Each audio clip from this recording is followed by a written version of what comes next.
Very cool. It's nice that they're moving and talking.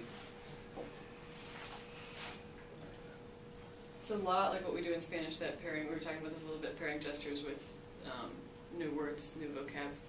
Was that the theory you were talking about when we interviewed you? It is. It's massive and there's different parts to it, but that's one of the ideas. Can you give us like that in a nutshell? It's called total physical recall, and the idea is that you by pairing a gesture with the word, you're accessing another part of your brain and helping you to memorize something in a non-linguistic way. So in foreign language, it's good because you're accessing the idea and not just the English translation. And I guess in English that makes sense too. That you're accessing. So like in band, where it's a very sophisticated, we were just in band yesterday, very sophisticated vocabulary. I mean, half the words I don't know what they mean. Yeah. Heather was with us yesterday, and she was the same thing. We knew upstroke, so okay, on the upstroke, but a lot of the words we were. But anyways, that'd be the same theory then, because he's talking, they're learning the words, but they're also doing stuff the whole time. Is what the word means, is what they're doing. Yeah, yeah, and it's a way of getting you. So a lot of times we have these things that are just linguistic translations, and we do some of that too because we need to learn the writing and stuff. But the idea is you're trying to pair the new vocabulary with the idea instead of with some kind of a verbal translation. So for a lot of kids that aren't as linguistically inclined to, that helps you to get it with. So it's an idea. So then it would also be like, could you say the same thing as a picture? They get a picture in their head versus a translation. Right. Yeah. Yeah. And then all this stuff is just about brain theory, that you guys like getting up, moving around, and moving your hands bilaterally across. Those kinds of things that allow you to those kind of brain gym things that allow you to access different parts of your brain. So then when you, with all your background in linguistics, does that make sense to you when we do how? So here we've been looking at, in science we've been talking about vocab. Everywhere's talking about vocab. So we're trying to figure it out. So all of a sudden it's way more than vocab. Right, so that's what you're kind of saying. It's not just, what did you say the first time? It's not just a translation, or what did you say? Yeah, it's like not just a linguistic translation. You're not pairing it with the idea in English. In foreign language, it's not like we're pairing it with the idea in English. Right. We're pairing it with the abstract idea. So instead of saying, mesa means table, you think mesa and you make some kind of a gesture to make table, and that helps to pair that idea in your mind with the new vocabulary, rather than just a direct translation. So I guess in this case, it's getting it off the page. So the crucible, so when they go back to the text, so does it go beyond just the translation, or?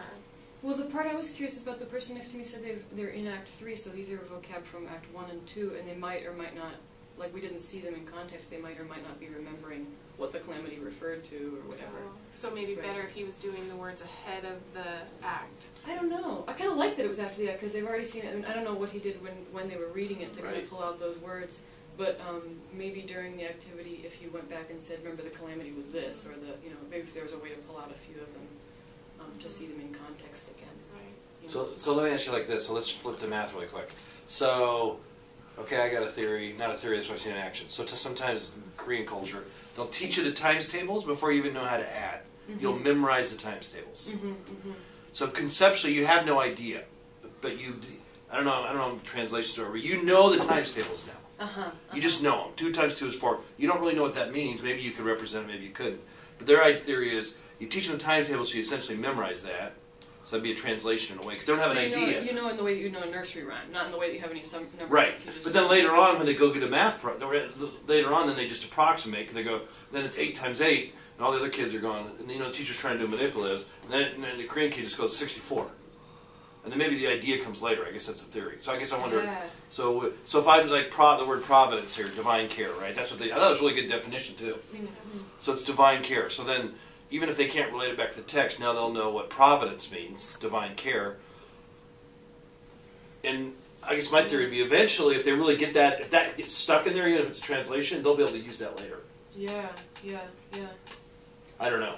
Yeah, so it seems like it's got elements of both. It's got the nursery rhyme thing that you're able to say the word providence, and that word comes up. You remember your classmate saying divine care. So you've got that same. It's the language. It's paired. But then you've also got a gesture with it that goes back to that kind of total physical recall thing. Maybe it's an activity that has elements of both. So Ryan's a musician. So when you learned, there's a pretty. Wouldn't you say in music there's a pretty sophisticated vocabulary? Yeah. Very sophisticated. So if you're a non-musician like in Norfleet's class, I don't know. I mean, there must be. I would say Heather and I were there for 15 minutes. There was probably 10 words. But when he does the skill building, this is what I think you guys should go see the second period. He does the skill building after this concert on Tuesday. The vocab, it's just like, he's not teaching vocab. He's teaching them how to think about music. but the amount of, so how did you learn all that stuff? I mean, did it just happen because you were playing? Looking back, how did you process through all and learn that huge amount of vocabulary words? Yeah, there's a certain amount of repetition Yeah. that you do it over and over again and then you figure it out.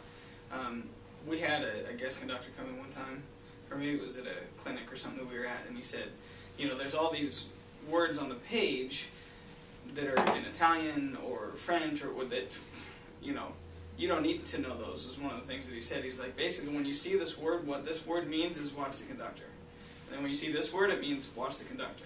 And so from that, the conductor gives you a gesture that, you know, if it says forte and you don't know what forte means, he's going to start conducting bigger because it means get louder. Crescendo is to progressively get louder. And so we'll see what he's doing, and then as you do that, you start putting the words together. Then you know what forte means. Oh, crescendo means you get louder because you're watching him do that. Eventually, you know, when you first learning, it's play loud or play soft, and then you learn forte and piano and fortissimo and all those words. And so it starts with a simpler English definition, I guess, to what the actual terminology is. But in your